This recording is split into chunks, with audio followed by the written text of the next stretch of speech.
Бас бус хязгаар нэгэн хийдэд маш алдартай догшин тэнгэр байжээ. Тэр тэнгэр хор мөндөр цаг бусаар цас шуурга хийгээд их салхи тэргүүтэн болгох, хүн амьтанд гэнэт найдангуй сэтгэл төрүүлэх, хүссэн хэрэг тусыг үл бүтээх хийгээд адгуус малд ган зууд болох тэр мэтийн хорлол аль олон боловч тэр тэнгэрийн хүч агуу ихийн тул хэн ч халдаж юлж чадна. Тэр хийдийн орчмын газар зүлэг сайхан, гоё ганган цэцэг, амтад жимс, аршаан ус, эм тэргүүтэн элдэв зүйл тэгш сайхан боловч тэнд хүн амьтан амьдрах байдаггүй нис жаваа шууч ойр очиос хөсөр унан өхүүлдэг тул ойртох амьтан үгүй болно. Тэр цагт энэтхийн газарт гайхамшигтай нэгэн таринч байлаа. Энэ нь Лусын 8 амиг бүгдийг эрхэндээ хураасны тул урсах мөрөн их усыг ч зогсоох, усгүй хуурай газраас ус гарган урсагдах мэрмэтийн атга хүчит бөлгөө, ад зэтгэр альбин тирэн мам алмас зэргийг ноён нь боолд ирхшээсэн мэт эрх дураар үйлчилдэг тэр таринч тэр муу догшин тэнгэрийг номхдохын тулд догшин тарныг уншив. Шүн дүлийн цагт тэр тэнгэрийн таринчийн бүх үсийг нь хусаад толгойг нь хагалж өхүүлээд хүүрийг нь гадаа хайсныг бүгдээр үзэж мэдэв. Тэндээс таринчийн шавинд багшаасаа нэн үлэмж хүчтэй чадaltaй нэгэн таринч бөлгөө. Тэр таринч багшийгаа муу авирт дошхон тэнгэр талагдсныг мэдээд тарин бүхий хэрэглээ аваад тэр хийдэд орж муу үнэрт нэг шатааж асар ууралсан дүрээр догшин тарныг уншив. Даруйд тэр тэнгэр бээр таринчийн зүрхэнд орж цусаар бүүжүүлж өхөөлөв. Тэр цагт тэнд агч улсад очроор огтлогч судрыг ядан болгон уншдаг нэгэн өчүүхэн тойн байсан санжээ. Тэр байдлыг тойн сонсож мэдээд тийм сэтгэрүүн тэмцлийн үүлэнд үгсэн хоёр таринч тэднийг өхүүлсэн дошхон тэнгэр энэ гурав хөөрхий маш их хилэнцэд тул тэр хийдэд би очиж очроор огтлогчийг унсаваа хэмээн сэтгээд хүдсийн савыг аваад очиход тэндх газар орны хүнүүд өгүүлрүүн ай тойн чи энэ аюулт оронд бүү оч амьд гарч үл ирнэ. Тэр хоёр таринчийн өгөхийг үзвэл өчүүхэн жүүлдэснэ. Тиймийн тул хөгшин ургууд хийгээд биднийг дэвчиж орхин бүү яв хэмээн ятгсанд тойн өгүүлрүүн та бүгд сонс. Ялж төгс нөхцөн бурхан нь бусдад багш болоод надад багш үл болох бус билээ. Дээдийн номыг зарлиг омтгоогүй ил шар хувцас өмсөж цанаваар сагсан хувраг амтныг нэгүүлсэхгүй болвоос харин найдангуй тачаангуй сэтгэлд бөгөөс шагшаа бад эвдэрч муу заяан дунахаас буй үгүй үйл үгүй. Тиймийн тул тэр гурав хийгээд хамаг амтны тусын тулд зоримой гээд одсонд тэдгээр олон улс өгүүлэлдэв. Энэ тойныг үзвээс үнэхээр өөхөх үүлэн ирсэн буй за.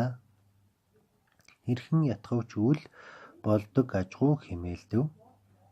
Тэр тойн сүмд ороод нэгэн үзүүр сэтгэлээр очроор огтлох судрыг уншин сув.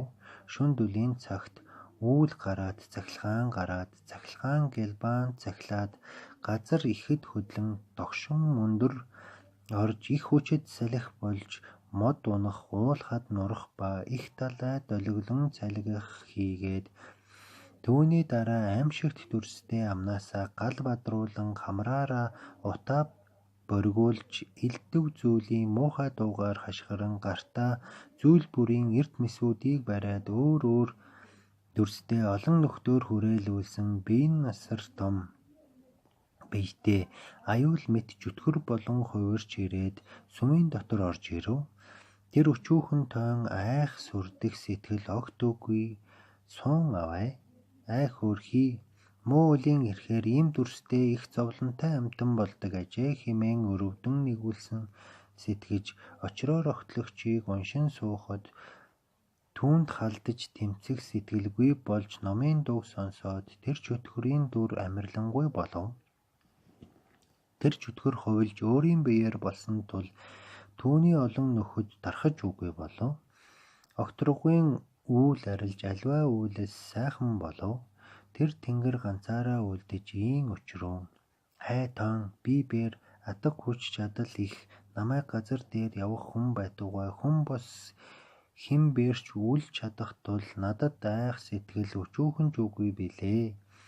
Тийм атал чиний амийг таслах гэж ирээд харин уур хилэн минь алга болон амирлан хүч чадал минь их л шантарсан бололтой санагдав хэмээн бичрэх сэтгэлээр хоёр алгаа хамтдагж баруун өвдгөө хөсөр сүгдэж ийн учруу.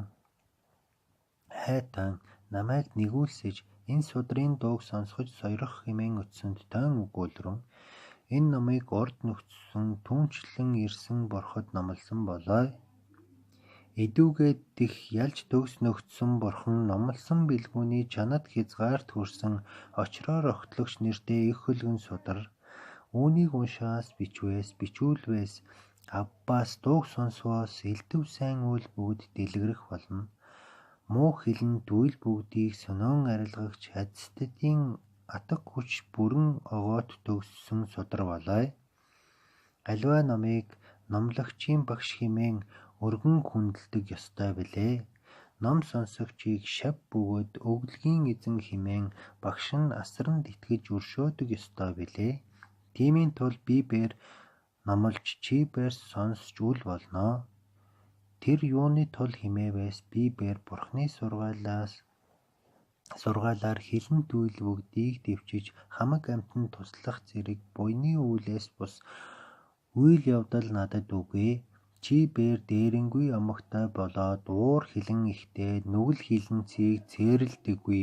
Бусдын зовлонг мэдэж асрах сэтгэл үгүй. Чамд далах зэргийн харш явдал аль олон тул ялангуяа амьтны амийг таслах тэргүүтэн хатуу хүнд бэрх нүгэл хилэнцгийг чи үйлдэх тул чи бид хоёрын эв тангараг үл нийцхийн тул болоо хэмээсэнд тэр догшин тэнгэр өгүүлрэн.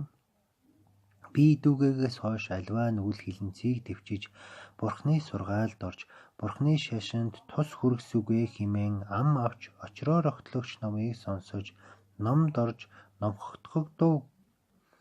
Тэр тойн очроор огтлогчийн адистадаар догшин тэнгэрийг номготгоод номонд оруулсныг тэр орон газар зүгийн хамаг улс үзэж мэдээд очроор огтлогч судрыг бичих, бичүүлэх, урин залах, ядан болгон унших, уншуулах, элдв зүйлийн дахил өргөх, орой дээрээ залж гэр хүрээ эргэх, мөргөх зэргээр тус тусдаа аль болохоор дахиж шүтсний буйраар энэ насанд цаг бусын үхэлгүй урт наслан хойд заяанд сайн төрлийг олцгов. Очроор огтлогчийн ач тусаар өчүүхэн тойм ертөнцийн догшин тэнгэрийг номготгоод бас амьтныг сайн төрөлд оруулсан хоёрдугаар зүйл болоо. Бас бус хязгаар нэгэн хийдэд